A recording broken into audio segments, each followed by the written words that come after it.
le petit Dieu qui ont été cités dans la Bible, à ces dieux-là ont donné des offrandes. Vous voyez, quand un humain va vers un Dieu, va vers une divinité, il ne va juste pas aller causer avec cette divinité. Est-ce que vous savez qu'il y a dans l'offrande un langage de respect envers la personne à qui on va donner? Quand les seigneurs recommandaient toutes ces choses-là, dans la pensée, dans la révélation de tout ce qui devait être fait, c'était d'abord au départ la considération qu'on devait avoir de ce Dieu-là. Vous voyez, il y a l'intervention qu'on attend de ce Dieu-là. Et vous savez que la prière, elle a son rôle, mais les sémences ont les leurs. La prière, les jeûnes et la prière ont leur rôle. Vous voyez, la prière a son rôle, le jeûne a son rôle, mais les offrandes ont les leurs. Ils ont un rôle important dans la marche avec Dieu. Vous n'allez pas vous asseoir, demander à Dieu de l'argent, parce que même la Bible dit dans Ésaïe chapitre 55, Dieu donne la sémence au semeur. Ça veut dire que c'est celui qui sème à qui Dieu donne la sémence. Vous voyez, quand nous insistons sur ce chose, c'est pour le bien des enfants de Dieu. Puis de donner la dîme à Dieu,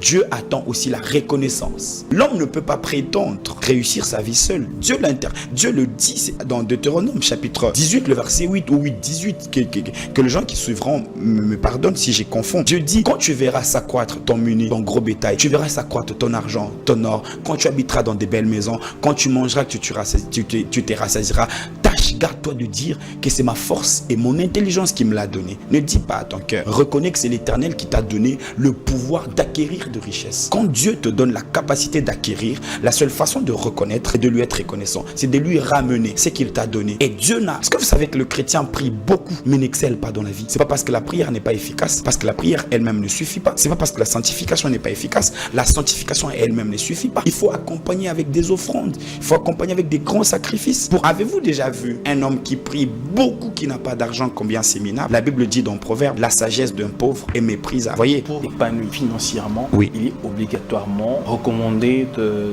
donner, de payer sa dîme. Il le faut impérativement. Est-ce que vous savez qu'on ne s'enrichit pas parce qu'on travaille? S'enrichit comment? Parce qu'on est spirituel. Dimension de richesse que vous atteignez pas dans la vie si vous n'êtes pas spirituel. Donc, Abraham était très spirituel. Voilà pourquoi il était très riche. Ouais, Isaac il était spirituel. La Bible dit que Abimelech est allé dire à Isaac, nous avons vu que Dieu est avec toi, parce que Isaac était très riche. La Bible dit dans 1 Samuel 26, dans Genèse 26, si je ne m'abuse, la Bible dit que Isaac sema, il récolta au centuple parce que l'Éternel le bénit. Quand on dit que l'Éternel le bénit, ça veut dire qu'il y a une interdit de croire qu'on s'enrichit parce qu'on est intelligent. La Bible dit, reconnais au-dedans de ton cœur que c'est l'Éternel qui t'a donné la force pour acquérir de richesses. Arrêtons d'induire le peuple de Dieu en erreur. C'est lui qui aujourd'hui s'est enrichi sans vous le dire, il sait pourquoi il est devenu riche.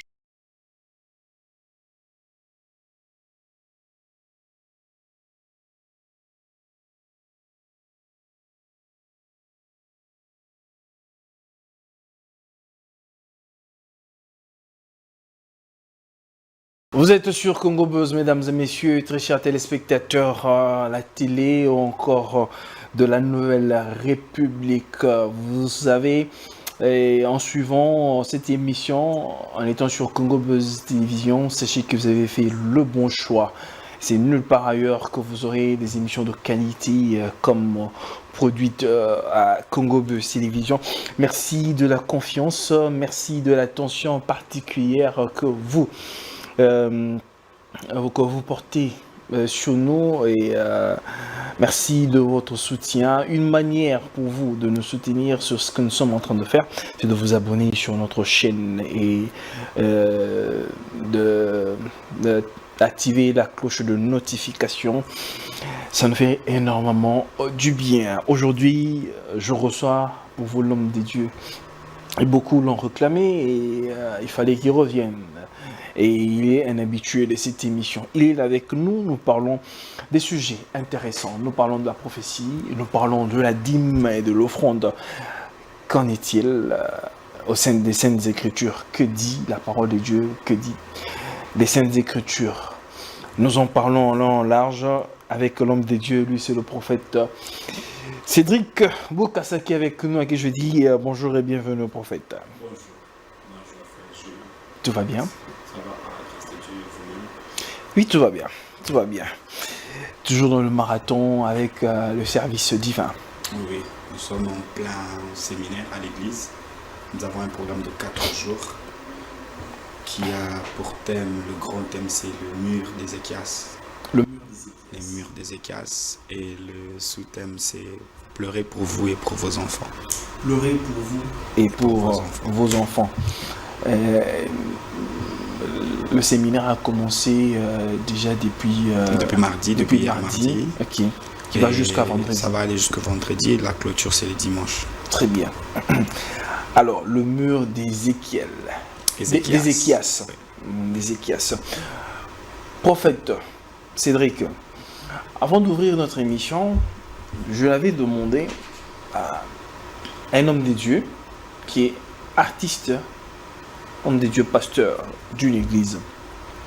Est-ce facile de concilier le ministère et le côté musical? Déjà, je pense ça peut être facile, ça dépend, mais il y aura toujours un côté qui va s'offrir. Un côté qui va être plus et au-dessus de l'autre. Très bien. Au-dessus de l'autre. Cette question a été posée parce que, connaissant déjà l'œuvre du Seigneur, c'est coriace, c'est compliqué. Je sais, je vois, parce que peut-être les téléspectateurs ne sauront pas. Moi qui est avec vous, je sais, je vois comment est-ce que vous êtes, en train de tourner, et je me pose la question. Ce travail si compliqué et difficile, comment on arrive à combiner plusieurs fonctions au même moment? Oui, c'est très difficile. Il y a des hommes de Dieu qui sont aussi pasteurs, mais ils travaillent aussi dans le séculier. Certains sont avocats, certains sont hommes d'affaires, certains sont directeurs des entreprises, certains travaillent dans des banques. Ça dépend déjà des aptitudes de tout un chacun, mais il y en a aussi à qui Dieu exige d'être vraiment focus, de ne rien faire d'autre. C'est vrai, peut-être confier des charges dans les affaires qui leur appartiennent, mais qui doivent être focus sur seulement le ministère. Il y en a d'autres à qui Dieu exige juste ça. Très bien. Alors, ouvrons directement cette émission, mesdames et messieurs. C'est le prophète Cédric Bokassa. Avec lui, nous parlons de la prophétie, nous parlons du prophète, ainsi que nous allons aussi parler des dîmes et des offrandes. C'est une question qui suscite beaucoup de questionnements. Nous en parlons avec lui. Prophète Cédric, c'est qui est un prophète? Le prophète, c'est un messager de Dieu. Un messager de Dieu envoyé par le Seigneur lui-même, capacité par Dieu pour le représenter dans une société. À l'époque, c'était dans des royaumes, dans des nations. Le prophète partait envoyé par Dieu et inspiré par lui pour parler de sa part. Alors, un prophète, c'est un messager. Un messager de Dieu. Alors, tout prophète doit absolument prophétiser. Prophétiser, c'est un office dans le ministère prophétique. Je crois qu'il y a la vie d'un prophète peut être une prophétie. La marche d'un prophète peut être une prophétie.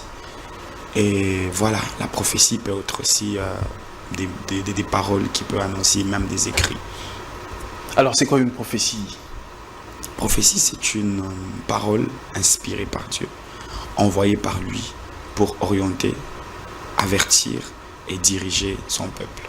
Éclairer aussi ces derniers. Éclairer. Alors, combien de types de prophètes avons-nous? Parce qu'aujourd'hui, les gens séquencent les types de prophètes, voilà, prophètes, ainsi de suite. Alors, d'après le prophète Cédric, combien avons-nous? La Bible nous présente, il y a des grands prophètes, des prophètes majeurs. Et des prophètes mineurs. Selon la Bible, et des prophètes mineurs. Et il y a aussi plusieurs classes de prophètes. Plusieurs classes de prophètes. Et dans tout ça, tous, ils travaillent pour le Seigneur. Quelle est la différence entre un prophète majeur et un prophète mineur? Bibliquement, ceux qui sont des prophètes majeurs, nous voyons Ésaïe, nous voyons Jérémie, nous voyons Ézéchiel, ces grands prophètes. Et il y a aussi ceux qui ont écrit à peine quelques livres, comme nous avons Osée, nous avons Amos, les autres. C'est comme ça que la Bible essaie de le classifier par rapport à cette classification biblique, concédez-moi cette répétition. Et par rapport aux prophètes mineurs? Pour prophètes mineurs, comme je le dis, bibliquement, il y en a qui sont situés de cette manière-là. Ok. Parlons un peu, en fait, des prophètes et de la prophétie. Vous avez posé le fondement des prophètes ainsi que de la prophétie.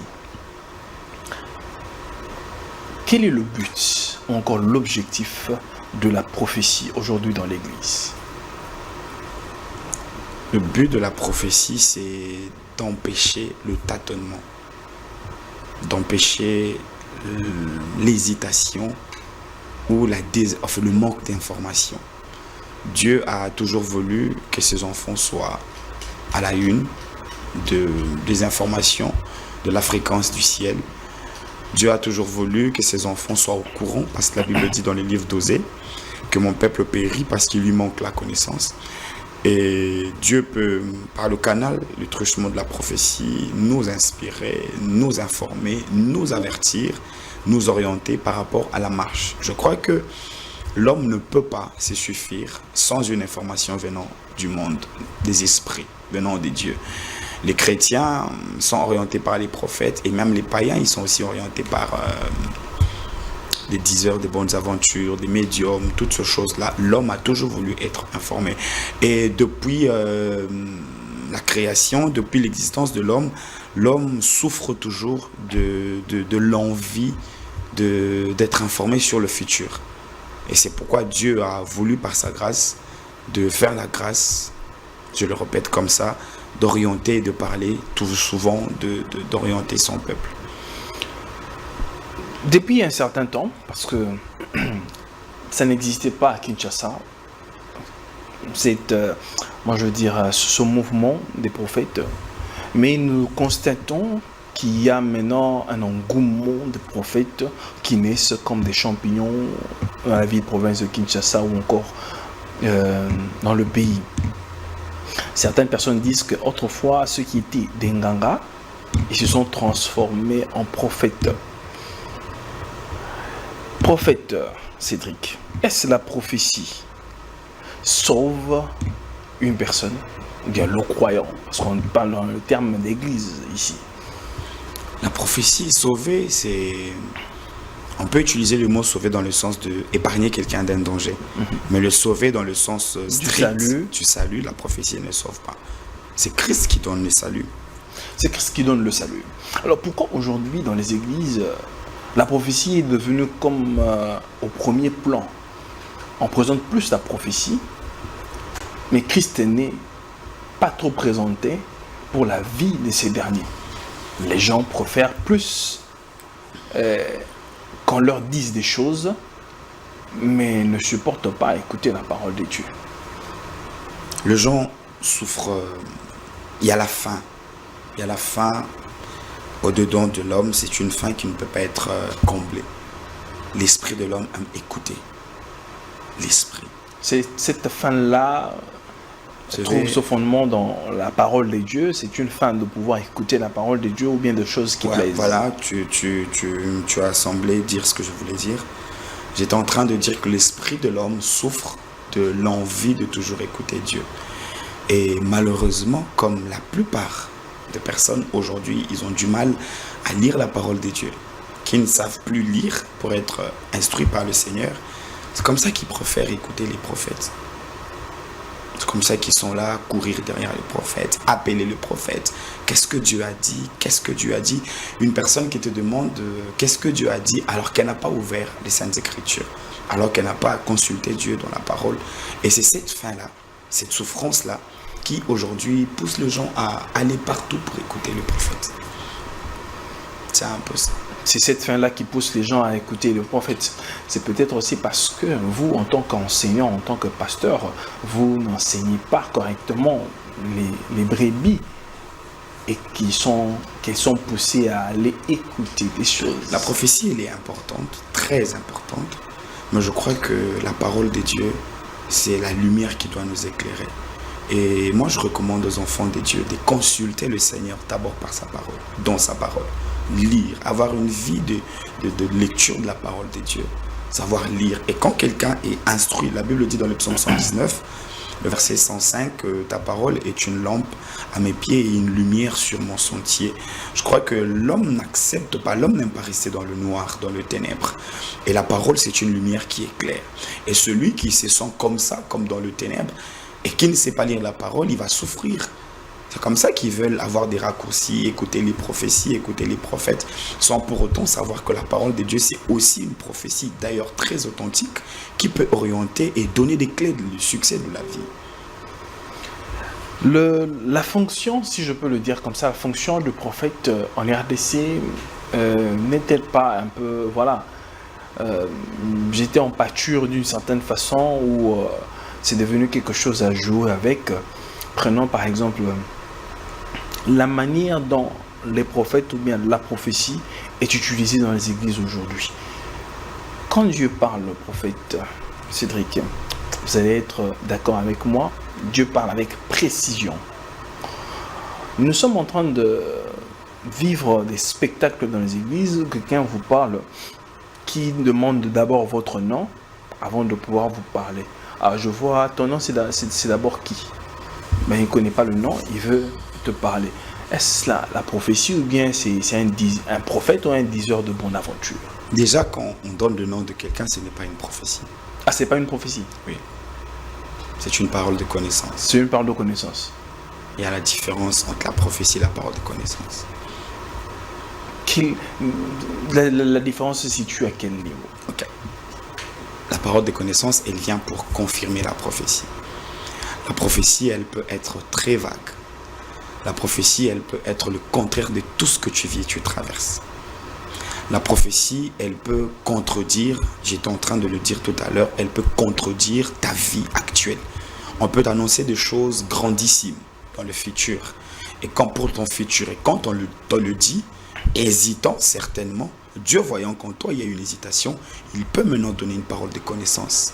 Elle vient, et c'est un détail important qui vient pour aider la prophétie qui peut sembler être ambiguë dans ta vie. Christ prophétise sur Nathanaël. Il lui dit, voici un juif dans qui il n'y a pas de fraude. Nathanaël s'étonne. Il lui dit, mais quand tu étais sous l'arbre, je t'avais vu. Ça, c'est la parole de connaissance. Ça, c'est la parole de connaissance. Quand il lui donne les détails du lieu où il était, Christ l'avait vu là-bas. Quand on donne le nom, je dis, je vois monsieur Jules, c'est qui? Ça va te donner l'assurance que Dieu te connaît. Et puis on va te donner une prophétie. Vous savez, la prophétie, elle peut être le contraire de ce que tu vis. C'est d'ailleurs ça la vraie prophétie. La prophétie, c'est pas ce que tu vis. Ce n'est pas quelque chose que tu connais. En quelque sorte, la prophétie, c'est une prédiction. Ça doit être... moi, je pense, à mon humble avis, que la prophétie doit être le contraire de ce que tu traverses. Si c'est quelque chose que tu connais, c'est pas la prophétie.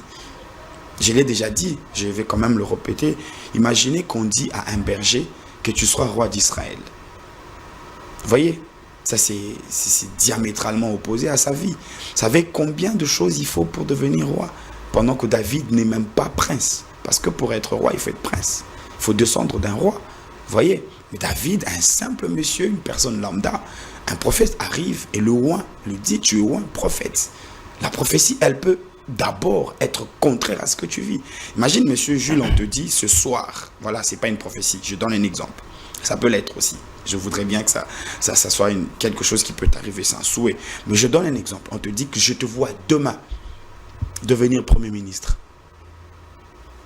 Ça ne va pas passer dans ta tête. Mais il faut maintenant qu'on te donne l'adresse de ta maison. Qu'on te dise comment tu étais habillé le matin avant de venir ici. Et quand tu vois maintenant que la chose qu'on t'a dit, elle est totalement contraire, et tu ne peux pas croire, mais quand on te dit maintenant dans quelle position tu étais le matin avec des détails, c'est la prophétie et la parole de connaissance. Je ne sais pas si c'est ça. Donc ça veut dire que la prophétie et la parole de connaissance vont de pair. La parole de connaissance, ça ne va pas de pair avec la prophétie. Elle vient pour confirmer la prophétie. Dieu la donne pour dire, pour signifier à celui qui reçoit la prophétie ou à ceux qui entendent la prophétie que Dieu parle avec exactitude. Parce que la prophétie, elle peut créer de doutes. La prophétie peut créer Elle peut créer de doutes, oui. On prophétise sur Hazaël, le roi d'Assuré. Les disciples Élisée le regardent. Il le regarde. Les disciples d'Élisée le regardent profondément. Il commence à faire couler les larmes. Et le monsieur demande, il dit, mais pourquoi tu pleures? Il dit, je vois le mal que tu feras quand tu seras roi. Il dit, mais je ne peux même pas devenir roi, je ne le suis pas. Vous voyez, Tous ceux qui ont reçu des grandes prophéties dans la Bible, c'est des personnes qui n'ont pas cru en ces dernières, mais qui après les ont vu s'accomplir. Vous voyez, oui, quand tu reçois une prophétie, franchement, le peuple de Dieu doit savoir que la prophétie doit t'étonner. Elle doit te surprendre, elle doit te plonger dans la confusion, elle doit te pas toutes les prophéties bien sûr, mais des grandes prophéties venant de Dieu. Tu dois te poser cette question, mais comment cela va se faire? Et après, Dieu voulant, il peut ajouter une parole de connaissance pour créer leur foi en toi. Prophète Cédric, prenons par exemple, tu me vois boiter depuis un certain temps, c'est un exemple que je donne. Je boite, et puis voilà. Après, d'entrer par exemple dans la spiritualité, et tu remarques que, par exemple, en 2020, c'est dû à un songe que j'ai vu, quelqu'un qui est venu me planquer un couteau sur ma cuisse. Et c'est depuis que je boite.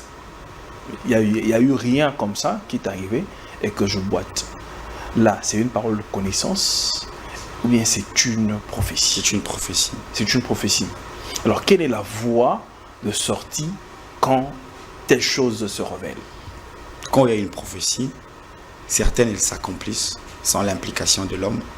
Certaines s'accomplissent avec l'implication de l'homme par le canal d'une exigence spirituelle. Dieu peut te dire, on te dit telle chose, mais après on te donne des directives pour activer l'accomplissement. Donc vous voulez dire qu'il y a certaines prophéties où donc Dieu ne donne pas des directives pour la voie de sortie. Bon, il a été par exemple frappé par rapport, et pour qu'il revête sa marche normale, parce qu'il boitait du A. Alors moi, je vous dis, pour qu'il guérisse par exemple, il doit faire ça. Non, dans ce cas-là, il m'est arrivé, je vais donner un exemple, il m'est arrivé dans notre église de Brazzaville, sanctuaire de Racheté Brazzaville, une maman, c'est clair, j'aime bien ce que tu viens de raconter, je revois encore la dame, Madame Cadette, elle est venue une fois à l'église, son bras gauche ne fonctionnait plus. Elle a dit qu'elle a fait un rêve, un monsieur a bétillé Nzete na Loboko. 2 jours après, elle est allée pour étaler les vêtements, et puis le Boko n'est pas allé sous la main ne fonctionnait plus, elle était pratiquement paralysée. Et après avoir essayé plusieurs fois les traitements traditionnels et Simbagité, il y a une dame de l'église qui lui a dit, viens dans notre église, le prophète va prier pour toi. Je traverse les dimanches, j'arrive à Brazzaville, elle vient au culte avec un bandage et tout, avec la main bandée. Elle vient me voir à la fin, elle me dit, papa, le bras ne fonctionne pas. Elle me dit, j'ai fait un rêve, ceci, cela. Je n'avais pas d'autre orientation à lui donner. L'Esprit de Dieu m'a dit de prier pour elle. J'ai prié pour elle directement. Sa main, elle a repris. Sa main, elle a commencé à fonctionner. Vous voyez? Sur le champ. Sur le champ, par la grâce de Dieu. C'est la miséricorde du Seigneur. Et sa main, elle a commencé à fonctionner.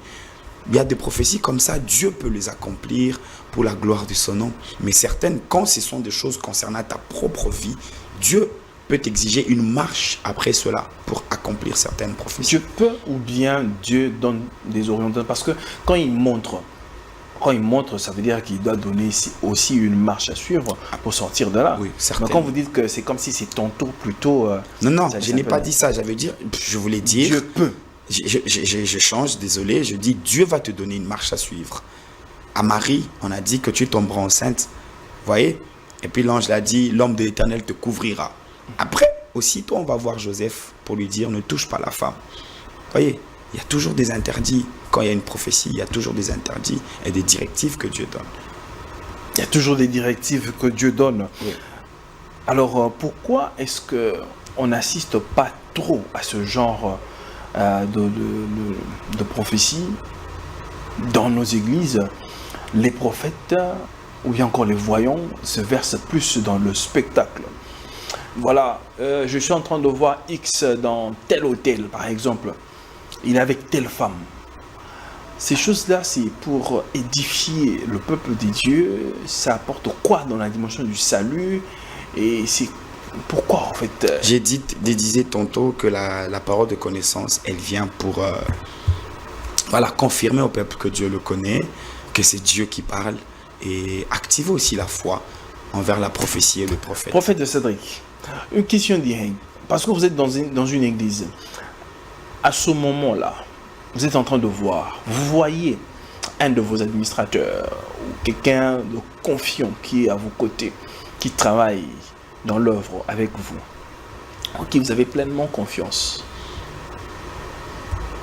qui va sortir par exemple avec, je sais pas, quelqu'un, une sœur, mais quelqu'un de très proche, bien votre protocole, votre secrétaire. Je donne un exemple comme ça. Et que la dame est enceinte. Et vous êtes en train d'œuvrer en plein culte et Dieu vous montre des choses comme ça. Et vous allez faire quoi? Vous allez donner la prophétie, vous allez dire que tel, si c'est Junior, je ne sais pas, c'est Patrick, voilà, Dieu m'a montré, voilà, il y a Patrick qui est sorti dans tel hôtel avec la sœur X. Vous allez le dire comme ça, Dieu de la chair, ou bien vous allez faire quoi? Ça dépend de comment le Seigneur va m'orienter.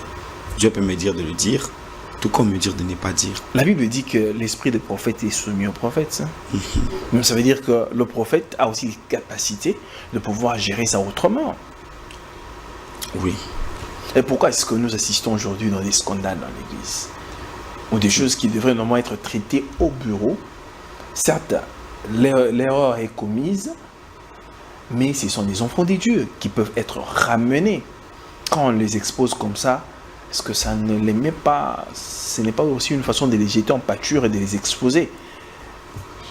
Je pense que ce n'est pas forcément...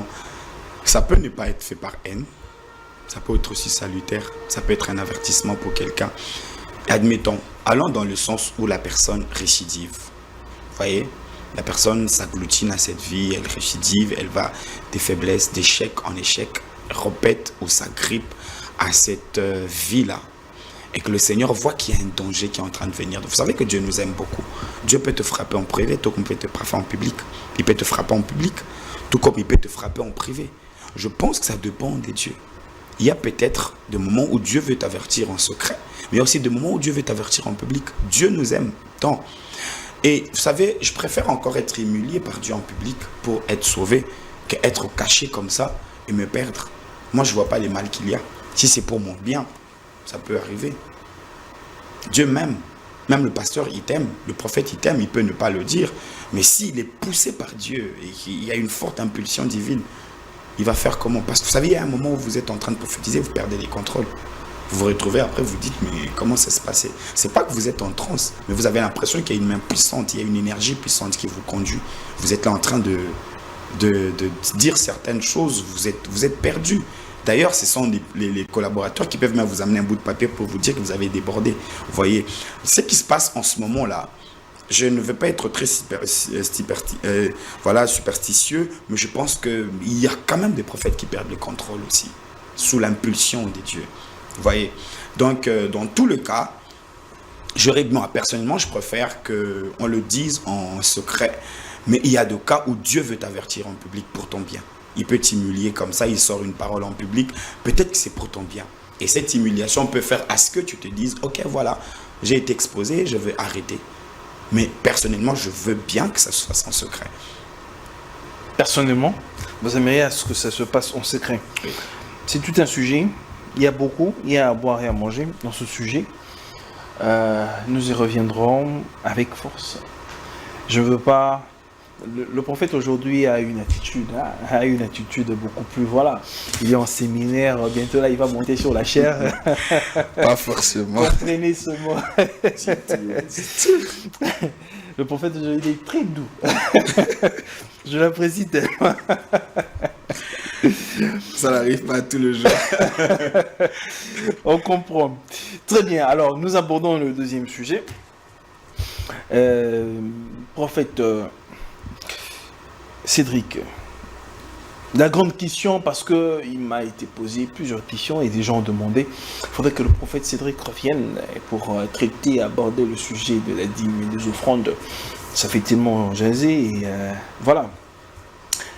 La dîme ou offrande dans la nouvelle alliance, peut-il ou non la payer? Nouvelle alliance, ancienne alliance, Nouveau Testament, Ancien Testament, la dîme et les offrandes, ce sont des actes spirituels. des actes spirituels. Oui. Ce sont des actes Il y a spirituels. la question de savoir, faut-il la payer dans la nouvelle alliance?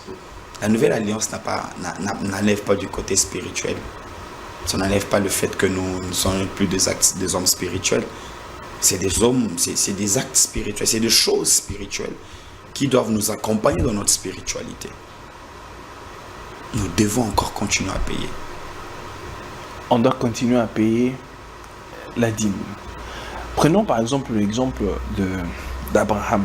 Abraham a payé sa dîme parce que vous n'avez pas fait un parallélisme, vous avez dit que ce soit l'Ancien ou le Nouveau Testament, ce sont des rites spirituels. Abraham a payé la dîme par reconnaissance inspirée. Il a payé et c'était une seule fois. Il a payé la dîme. Alors, bon, Dieu ne l'avait pas imposé de payer sa dîme, il a payé et c'était une seule fois. Quand aujourd'hui, il est demandé aux gens de pouvoir payer la dîme, c'est sur quelle base on impose les gens à payer la dîme? On en fait une imposition et on donne même le pourcentage. Aujourd'hui, il faut payer le 10e du salaire ou bien de vos revenus. Y a-t-il une écriture qui stipule ainsi, prophète? Vous savez que la Bible parle de 1/10. La Bible exige de payer le 1/10 de nos revenus. Dans Deutéronome 14, la Bible dit. Deutéronome 14. Deutéronome 26, la Bible dit dans la loi, la Bible réglemente comment les enfants de Dieu doivent le faire. Ils doivent payer le 1/10. Vous voyez un peu. Et voilà, déjà vous devez savoir que j'aimerais dire quelque chose. Il y a des personnes lambda, il y a des personnes spirituelles. Celui qui devient enfant de Dieu, c'est un homme ou une femme spirituelle. Nous entrons dans une spiritualité qui est régie par des règles, par des normes, et il y a des rites qu'il faut faire. Je pense qu'il n'est pas très savant d'utiliser le mot imposer. Parce que dans la spiritualité, il y a d'abord, premièrement dans la spiritualité, il y a le manque de volonté. Quand vous souscrivez dans une structure spirituelle, la première chose qu'on doit vous ôter, c'est votre propre volonté. Vous ne vous conduisez plus. Vous ne vivez plus pour vous-même. Vous vivez pour la divinité à laquelle vous prêtez allégeance. Allons dans cette optique-là. Et quand nous devenons enfants de Dieu, nous devons nous soumettre à celui à qui nous prêtons allégeance, à celui à qui nous donnons notre vie, qui est le Seigneur Jésus-Christ, qui est la porte par laquelle nous passons pour voir le Père. Vous voyez, et étant en contact avec le Père, je crois qu'il y a des choses que le Père nous a prescrites, des choses que nous devons faire et accomplir selon qu'il le voulait. Vous voyez, il ne faudrait pas penser que les pasteurs imposent aux fidèles de payer la dîme. Ils se sont inspirés, ces pasteurs, ils se sont inspirés des Saintes Écritures pour prélever, pour enseigner au peuple, selon que Dieu l'a prévu. La première personne qui a dit dans la Bible de payer la dîme, c'est Dieu. La première personne qui a imposé aux hommes de payer. La première personne, c'est Dieu. Dans quelle écriture? C'est dans la loi. Dieu parle par Moïse. Vous donnerez autant, vous donnerez ceci, vous donnerez cela. Là, nous sommes, je crois, dans Lévitique, non? Nous sommes dans Lévitique. Dans Deutéronome, on en parle aussi. Dans Deutéronome, on en parle. Dans la loi, dans Lévitique, on en parle. C'est Dieu qui parle à Moïse, qui leur dit, vous ferez ceci, vous ferez cela. Tout ce qui est écrit dans la Bible, c'est une inspiration divine. C'est Dieu qui a écrit. Oui, là, nous sommes dans l'Ancien Testament. Nous sommes vraiment dans l'Ancien Testament parce que la dîme n'était pas de l'argent. Tel qu'aujourd'hui, il est demandé de l'argent. Et puis, la dîme... On parlait de 1/10 de récolte, de bétail. Récolte des champs. De bétail. Voilà. On parle de butin aussi. Et dans le butin, il y avait peut-être l'or. Il y avait les pierres précieuses, il y avait les matières précieuses, il y avait le butin pour lequel il fallait donner le 1/10. Et beaucoup plus, il est mentionné. Quand Abraham a donné la dîme à Melchisédek, il ne lui a pas donné le ndunda. Il n'a pas donné les amarantes. Abraham a donné le 1/10 de tout. Ça veut dire le butin qu'il avait ravi dans la guerre contre le roi Kedlaomer et les autres rois. Les butins, ce qu'il a reçu, c'est comme un acte de reconnaissance, Abraham vient donner. Jacob promet à Dieu, il lui dit, après la vision de Genèse 28, Jacob dit à Dieu, si tu es avec moi, tu m'accompagnes, tu me donnes le succès, je reviendrai en cellule, je te donnerai le 1/10. Jacob promet. Ça veut dire que c'était comme une culture. C'était comme... Ah, vous dites que c'était comme une culture. C'était comme une culture, mais spirituelle. C'était une mentalité des hommes spirituels. Quand Jacob se réveille, il oint la pierre sur laquelle il dormait. Quand Abraham arrive à Canaan, vous voyez, l'Éternel lui apparaît. Dieu part, Abraham élève un autel là où Dieu lui était apparu. En fait, vous savez, les offrandes, les dîmes, ce sont des rites ou des actes qu'on commet pour concrétiser ou donner un sens à un culte. À un culte. Oui. Mais ici, la Bible précise très bien qu'on prélevait la dîme et c'était aussi obligatoire pour les Lévites qui n'avaient pas d'héritage dans le pays. Et quand on parle de différentes dîmes, je le cite ici, on avait la dîme des Lévites, la dîme lévitique destinée aux prêtres. On a la dîme des pauvres, la dîme des fêtes qui devait être consommée lors des célébrations devant le Seigneur. On a la dîme des nécessiteux recueillie tous les 3 ans pour aider les orphelins, les veuves et les étrangers. On a aussi la dîme de pauvres. Et la dîme de dîme. Et la dîme de dîme. Oui. Voilà. Aujourd'hui, quand on récolte la dîme, c'est sur base de quoi qu'on doit récolter la dîme. Et le Seigneur Jésus-Christ, je crois, quand il vient dans le Nouveau Testament, il le mentionne, il parle aux pharisiens. Et il dit, hypocrite que vous êtes, vous payez la dîme, voilà, vous connaissez très bien le verset. Et le Seigneur n'en fait pas mention, il parle de la foi. Le Seigneur Jésus ici parle de la foi qui n'est pas mentionnée, qui ne doit pas faire recours à des rituels d'une certaine façon, prophète Cédric. Pourquoi aujourd'hui on doit faire mention de la foi par rapport aux données ou bien aux offrandes, aux dîmes? Christ n'a jamais dit de ne pas payer la dîme. Et Christ n'a jamais aussi dit qu'il fallait payer la dîme. Christ a recommandé de le faire. Il décriait l'hypocrisie. Nous sommes à la lumière de la parole. Donnez-nous les Écritures. Il décriait la prophétie et la manipulation de pharisiens sans pour autant interdire de le faire. Quand Jésus-Christ est en train de décrire ces actes, l'imposition, la manipulation de pharisiens, il n'avait jamais été contre le fait qu'ils soient en train de le faire.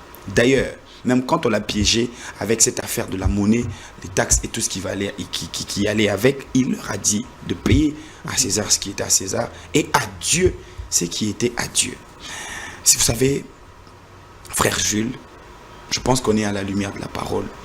La parole, la Bible dit, la lettre tue, mais l'esprit vivifie. Absolument. Si les enfants de Dieu doivent rester dans la parole dit, donnez-moi la parole dit, nous risquons de commencer à tergiverser sans pour autant être éclairés.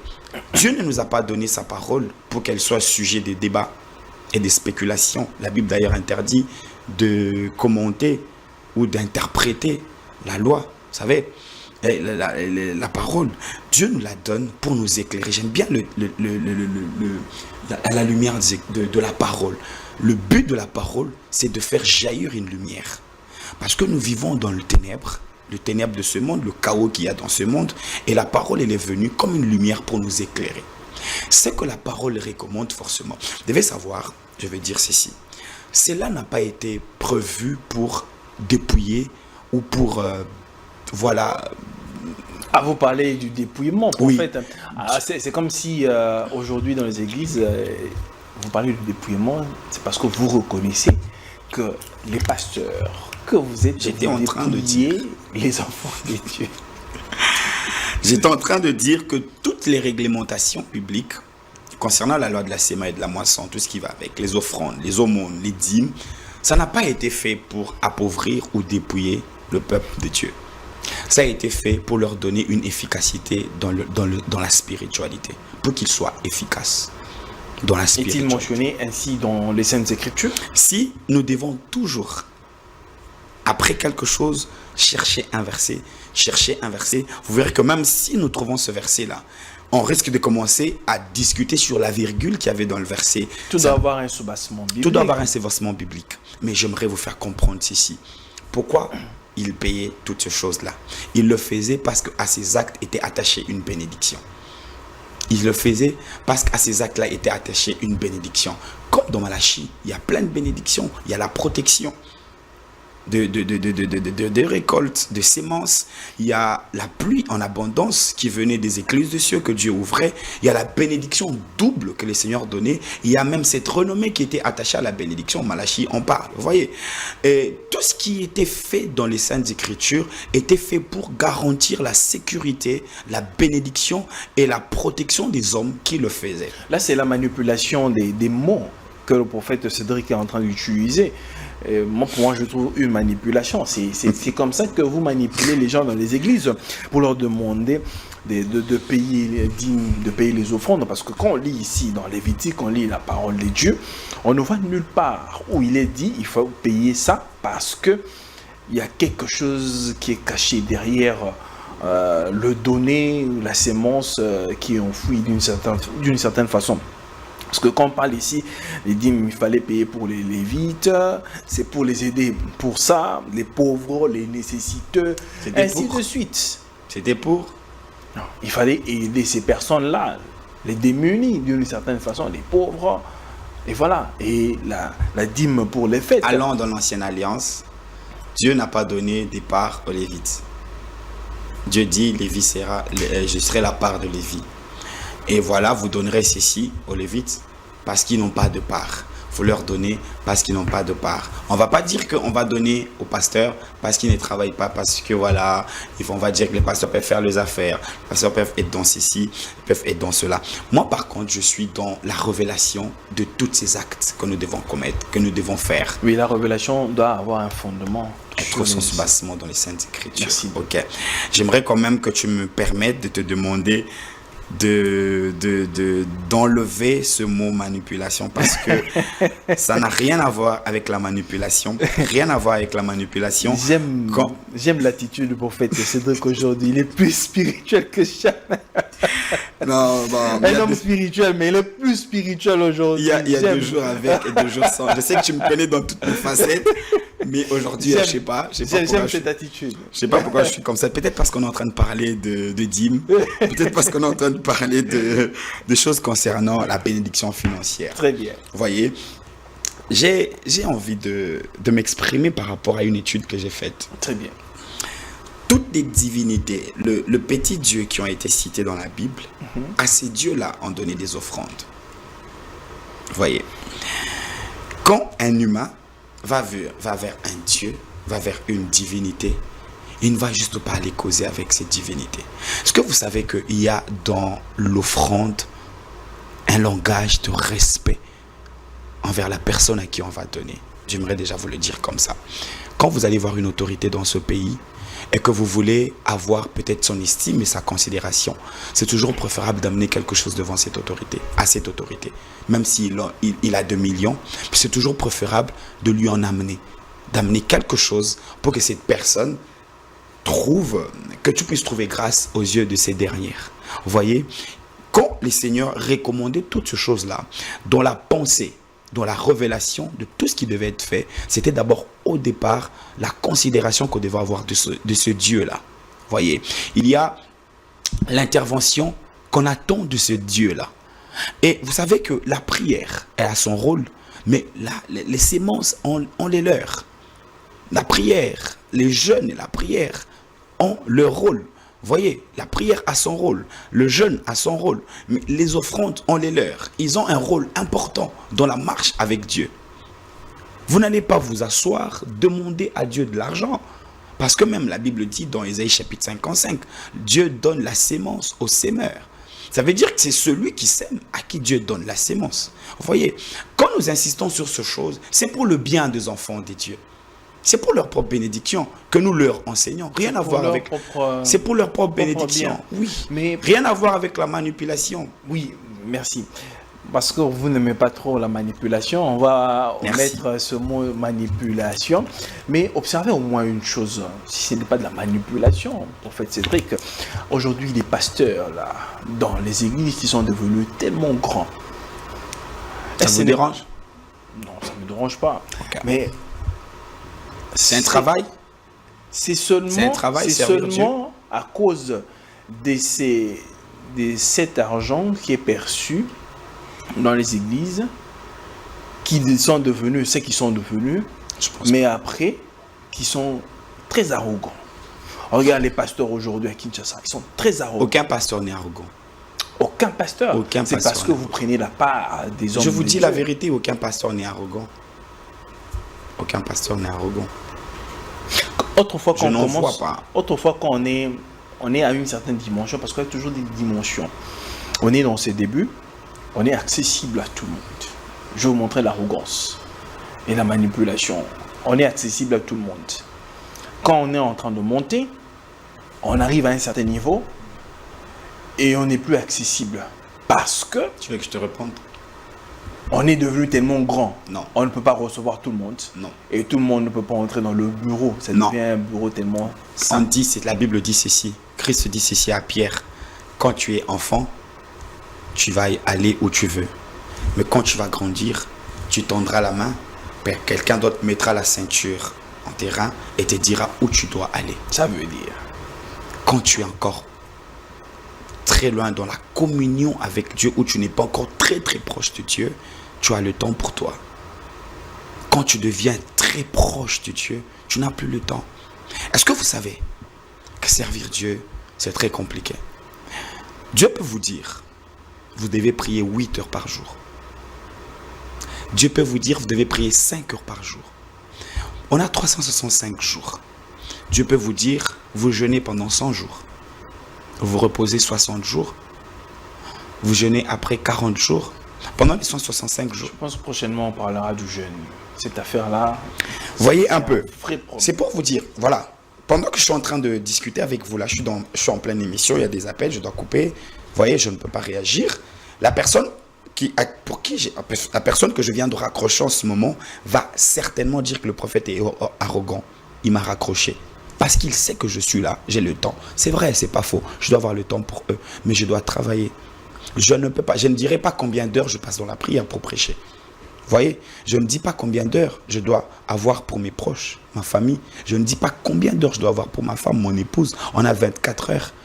Vous voyez, vous ne allez pas me voir à tout moment, messieurs. Mais prophète Cédric, si par Quand exemple, je prie, je ne prends aucun appel. À cet instant, Écoutez, ici, monsieur tu es en Jules. plein, Monsieur tu es Jules, sur le je vais plateau, vous dire ceci. Tu ne prends pas l'appel. Ok. Admettons que demain, j'appelle.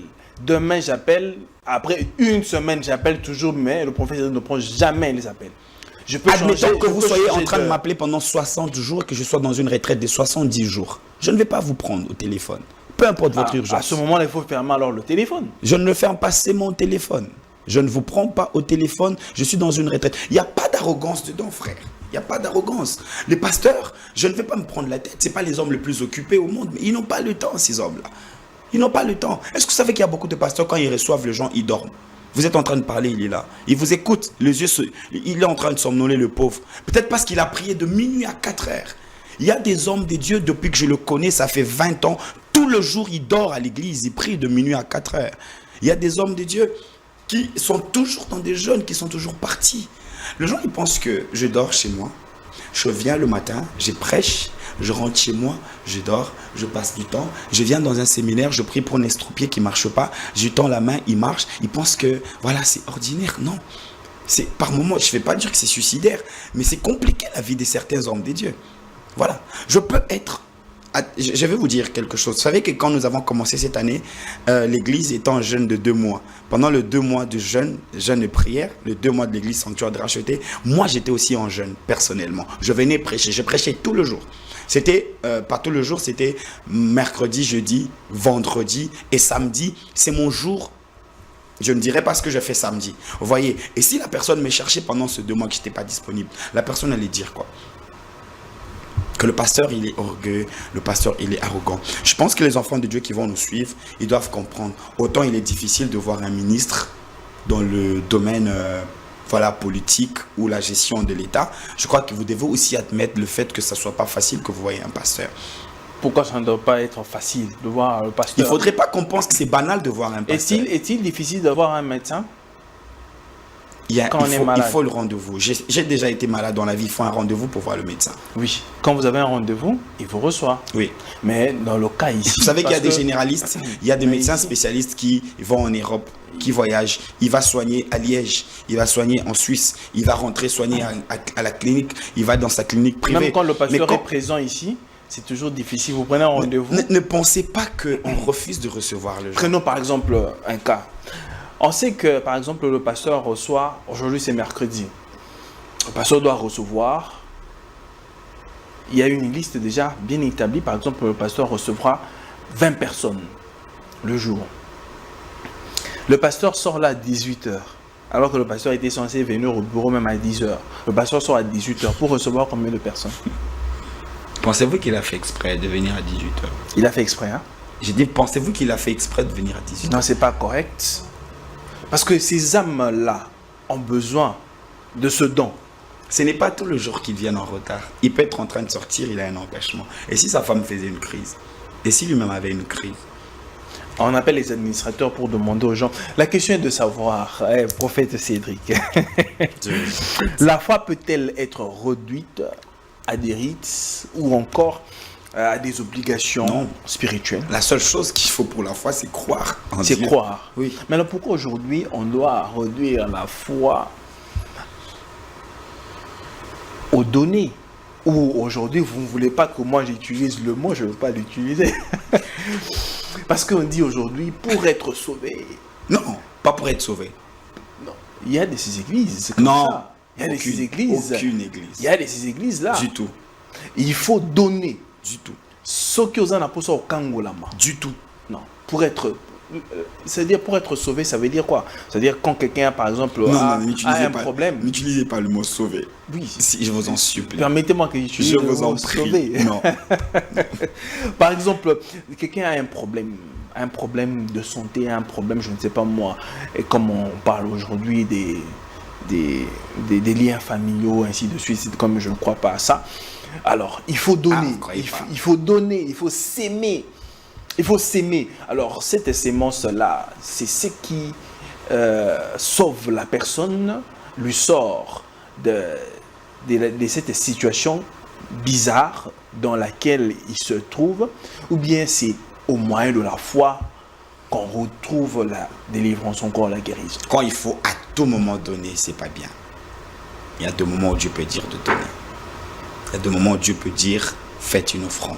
Il y a des moments où Dieu dit jeûnez. Il y a des moments où Dieu peut dire priez. Il y a eu une disposition biblique, comme par exemple il faut donner comme ça pour être sauvé. Non, vous ne voulez pas le mot sauvé, pour être guéri, mais pour bénéficier de X, Y choses. Un verset clair qui dit que quand quelqu'un a un problème, il doit être sauvé. Ça c'est ce que vous voulez? Je ne pense pas. Vous devez être d'accord avec moi que quand nous sommes en train de traiter certains cas dans la prière, il y a des orientations que Dieu nous donne. J'ai d'abord envie de vous faire... En fait, il y a un non-dit de notre débat. Okay. C'est que vous croyez que le pasteur, il s'enrichisse parce que les enfants de Dieu paient la dîme, parce que les enfants de Dieu, ils donnent, et nous donnons l'impression d'usurper de ce droit et de soutirer ou de rançonner. Rien à voir. Le pasteur, ils sont bénis autrement. Les pasteurs sont bénis autrement. Est-ce que la multiplication des églises aujourd'hui à Kinshasa n'est pas aussi une raison de vouloir soudoyer les gens? Il y a 7000 églises à Kinshasa, si je ne m'abuse. 7000 églises? On en a des millions. 7000 églises. 7000 églises à Kinshasa? À Kinshasa, selon les dernières statistiques, à moins que je ne me trompe. 7000 seulement? À moins que je ne m'abuse, vous voyez. Ah, non, moi je pense que c'est au-delà des 7000. Si, on peut aller même dans les 50 000. 50 000 pour une population de 17 millions. Oui, c'est 17 millions. Une population de 17 millions, quand il y a 50 000 églises, ça représente quoi? Vous avez l'impression qu'il y a beaucoup d'églises parce que les activités sont... Citez-moi, dans la commune de Gombe, il y a combien d'églises? Il y en a plusieurs. Combien? Il y en a plusieurs. On peut avoir une centaine d'églises. Dans la commune de Gombe? Oui. Je ne pense pas. Je ne pense pas. C'est parce que, vous voyez, tout se passe dans les réseaux sociaux. Et les gens pensent qu'il y a beaucoup d'églises. C'est parce que tout se passe dans les réseaux sociaux. Et les gens, ils pensent qu'il y a beaucoup d'églises. Et vous verrez, s'il y avait tellement beaucoup d'églises qui s'ennuyaient les gens, il n'y aurait pas eu de gens dans ces églises-là. Vous voyez, il n'y aurait pas eu de gens dans ces églises-là. Si vous voyez qu'il y a des gens qui y vont, c'est pas parce qu'ils sont manipulés. C'est parce que je connais un monsieur qui était tellement arrogant, qui n'avait rien à voir avec, qui n'avait rien à faire avec avec les prières, les retraites et tout, mais qui nous a demandé un jour d'aller prier, d'avoir une veillée chez lui un mardi. Il était bien, tout allait très bien dans sa vie, jusqu'à ce qu'un jour il rencontre quelque chose qui l'a bousculé. Il a eu envie ce jour-là d'avoir une veillée. Et vous ne savez pas combien de pasteurs aujourd'hui souffrent parce qu'ils doivent voyager à tout bout de champ et qui sont entre Kinshasa et l'étranger. Vous ne savez pas combien sont toujours partis, combien laissent leurs femmes, laissent leurs enfants pour aller prêcher à Dallas, à Miami, à Washington, qui vont en Australie, qui vont en Inde, qui vont partout, qui sont sollicités. Ici à Kinshasa, les gens pensent que les pasteurs leur fatigue, le saoulent, mais à l'étranger, ce n'est pas le cas. À l'étranger, on peut te prendre un hôtel 5 étoiles. On peut te donner une très grosse somme d'argent juste parce que tu es venu tenir un séminaire de 2 jours à l'étranger, où les gens sont bien, où les gens sont nantis, où tout le monde travaille. Mais les gens vous appellent à tout moment, vous avez des invitations. Vous êtes même fatigué dans des avions, vous voyez. Aujourd'hui, en fait, dans notre nation, nous avons cette fâcheuse habitude de minimiser des choses importantes. Nous devons bénir Dieu du fait que nous avons beaucoup de pasteurs dans cette ville et beaucoup d'églises dans cette ville. Vous savez, il y a beaucoup de pasteurs qui sont en mission. Chaque jour. Je connais des pasteurs qui sont toujours partis. Toujours partis. Pourquoi? Parce que la demande, elle est grande. On n'aurait pas demandé aux hommes de Dieu d'aller prêcher aux États-Unis. Vous voyez dans les réseaux sociaux, n'est-ce pas? Comment des grands pasteurs vont prêcher en France alors qu'il n'y a pas de chômeurs. Le taux de chômage en France n'est pas très grand. Aux États-Unis, dans la ville de Dallas, en 2019, le taux de chômage était à 2%. D'après ce que j'avais appris quand j'y étais, 2019-2020, on m'a dit que le taux de chômage là-bas, c'est à 2%. Mais j'y étais pourquoi? Et les gens venaient pourquoi? Nous avons eu une fois une veillée à Georgia, Atlanta, une nuit de prière en plein hiver. Les gens étaient pleins dans la salle. Ils cherchaient quoi dans cette salle-là?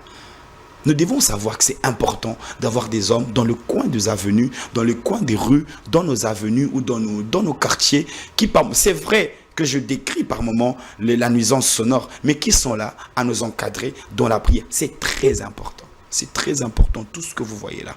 Ces hommes qui sont très tués, en fait, qui se déchirent, qui doivent se tuer, se casser en 1000 morceaux, pardon, pour se tenir et prêcher, encadrer, ils font un travail louable. Frère Jules, ils font un travail louable. Ils n'ont rien à voir avec l'argent qu'on leur donne. Ils ne sont pas en train de courir derrière les dîmes. D'ailleurs, cela permet même d'organiser le temple et la maison des dieux. Vous voyez? Donc, il n'y a rien à voir avec le fait que les enfants de Dieu sont en train de payer la dîme. J'aimerais juste vous faire comprendre que cela est fait comme une allégeance dans le monde spirituel. Cela est fait comme une soumission dans la spiritualité. C'est aussi un sens, un appel à l'attachement à Dieu. Quand quelqu'un amène à Dieu ce qu'il a reçu.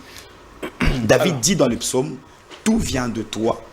Et nous t'offrons ce que ta main nous a donné. » Nous t'offrons ce que ta main nous a donné. La Bible dit dans Jacques chapitre 1, le verset 17, « Tout don parfait, toute grâce excellente vient d'en haut, du Père de lumière, en qui il n'y a ni changement ni ombre de variation. » Voyez, dans le but de donner la dîme à Dieu, Dieu attend aussi la reconnaissance. L'homme ne peut pas prétendre réussir sa vie seul. Dieu le dit dans Deutéronome chapitre 18, le verset 8 ou 8-18, que les gens qui suivront me pardonnent si je confonds. Dieu dit, quand tu verras s'accroître ton menu, ton gros bétail, tu verras s'accroître ton argent, ton or, quand tu habiteras dans des belles maisons, quand tu mangeras, tu te rassasieras, garde-toi de dire que c'est ma force et mon intelligence qui me l'a donné. Ne dis pas à ton cœur. Reconnais que c'est l'Éternel qui t'a donné le pouvoir d'acquérir de richesses. Quand Dieu te donne la capacité d'acquérir, la seule façon de reconnaître et de lui être reconnaissant, c'est de lui ramener ce qu'il t'a donné. Et Dieu n'a prélevé que le 1/10. Dieu n'a prélevé que le 1/10. Je crois, vous savez, frère Jules, pendant que toi et moi, chrétiens que nous sommes en train de discuter sur les dîmes et les offrandes, j'aimerais te rappeler qu'il y a des grands occultistes qui payent régulièrement les dîmes dans leur structure. Il y a des féticheurs qui font des grandissimes offrandes, qui donnent des sommes astronomiques pour être ici à des postes très importants. Est-ce que vous savez que le chrétien prie beaucoup, mais n'excelle pas dans la vie? C'est pas parce que la prière n'est pas efficace, mais parce que la prière elle-même ne suffit pas. C'est pas parce que la sanctification n'est pas efficace, la sanctification elle-même ne suffit pas. Il faut accompagner avec des offrandes, il faut accompagner avec des grands sacrifices pour grandir en autorité et atteindre une dimension supérieure de domination. Il y a deux grandes puissances dans lesquelles la famille d'Abraham a marché. Et nous aussi, en union avec Christ, nous sommes héritiers d'Abraham et co-héritiers avec Christ. La famille d'Abraham a marché dans la puissance financière, si je peux le dire, la puissance financière et économique. Et ils ont marché dans la puissance spirituelle. Avez-vous déjà vu un homme qui prie beaucoup, qui n'a pas d'argent, combien c'est minable? La Bible dit dans Proverbe, la sagesse d'un pauvre est méprisable. Voyez, les méandres et les rouages institués par les Saintes Écritures concernant les biens ou la richesse s'enriquissent par rapport à ce qu'il faut donner. Donc ça veut dire que pour être épanoui financièrement, oui, il est obligatoirement recommandé de donner, de payer sa dîme. Il le faut impérativement. Est-ce que Dieu bouffe les offrandes ou encore les dîmes qui sont données dans l'église? On offrait à Dieu la graisse dans l'ancienne alliance et les sacrificateurs prenaient la viande et les grandes parties, les grosses parties. Cette graisse, elle allait vers Dieu. C'était une fumée, c'était l'odeur. Voyez, aujourd'hui, quand tu le fais, Dieu agrée ton intention et le matériel, ça va de côté. Et prophète Cédric, vous sortez là, vous rencontrez une personne démunie qui manque à manger et il n'a pas de quoi payer le transport. Et vous venez au secours de cette personne-là. Vous ne lui donnez pas le 1/10.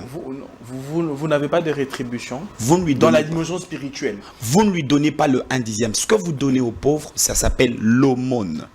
Moi, je veux juste savoir, prophète Cédric, il n'y a pas de rétribution. Dans les psaumes, il est écrit, celui qui donne aux pauvres prête à Dieu. Ah, ça veut dire qu'il y a des rétributions, non? Il y a quelque chose de bien qui va vous arriver. Alors, quelle est la différence si par exemple on donne aux pauvres, à ceux qui manquent, et venir à l'église, et donner à l'église? Quand vous donnez aux pauvres, vous vous positionnez pour être responsable financièrement sur terre. Ça veut dire que Dieu pensera toujours à vous et vous ne manquerez pas. Et parce que vous quand occuperez. On donne à l'église, on se positionne pour être riche dans les missions spirituelles. Écoutez, est-ce que vous savez qu'on ne s'enrichit pas parce qu'on travaille? On s'enrichit comment? Parce qu'on est spirituel.